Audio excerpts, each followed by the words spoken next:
Actually, we got at least 2 of these, maybe more. I only found 2 for some reason, but there's 2.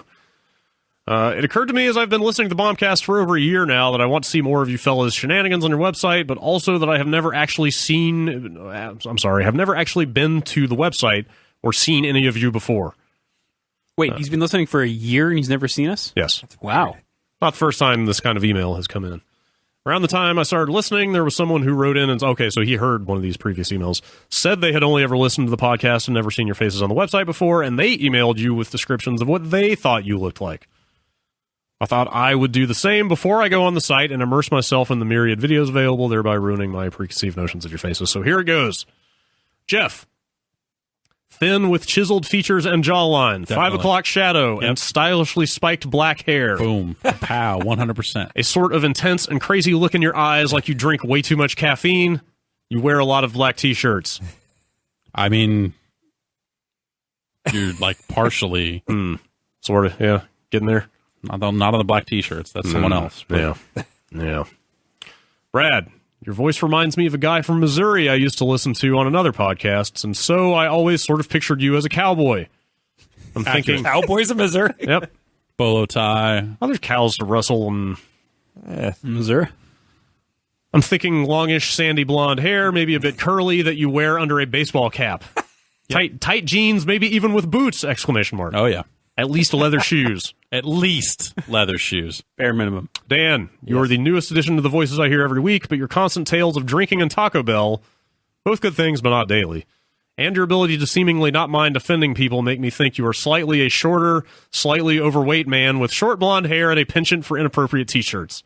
I wouldn't say inappropriate t-shirts. I'm a little overweight and got a little beer gut. No blonde hair. He's off on a lot of that stuff. I'm average height. Yeah, that's true. 5'11". Drew, your stories remind me of my buddies that are rock climbers and hikers, so I'm thinking sort of an outdoorsy, preppy style of nice athletic shoes, V-necks, and lots of cargo shorts. Ginger? 3 question marks. I wouldn't call you a ginger. No. Whoa. You're a dirty blonde or something.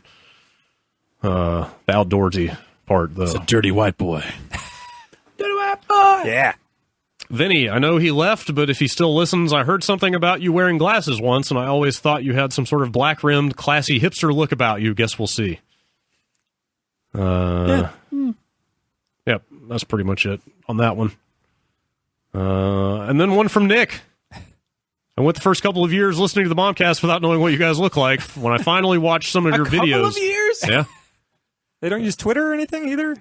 Well, I mean... This podcast is incredibly popular. The website is popular, but not as popular as the podcast. Yes. Okay. Wow. Yeah. Yes. Podcast does well for itself. Yes. When I finally watched some of your videos, I was very surprised by how the bomb crew actually looked compared to my mind's eye. Brad, I pictured you as a huge, heavy-set mountain man type with a full salt and pepper beard. Yeah, all right.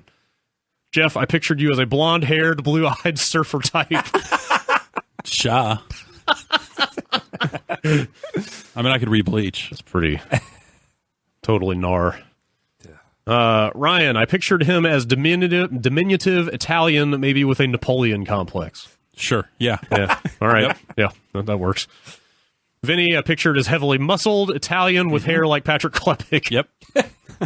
All accurate. Drew, you look almost exactly how I pictured you. Dan, I still haven't seen how you look. I picture you looking just like IGN's Ryan McCaffrey. He's really skinny, isn't he? I think so. Nah, I don't look like him. Nah. I like that he went and looked once, but clearly has not stayed around to look more to know what Dan looks like. Sure. The implication there is perhaps damning. Hey, at least you stuck with the podcast. Sure, yeah. Congratulations. Thank you. Better than nothing. After we found out what kind of monsters sit behind the microphones, he's still here. Thanks, Nick, for your support. All right, last email. Arthur from Redondo Beach. Since Dan joined the crew, he has been constantly berated with weight.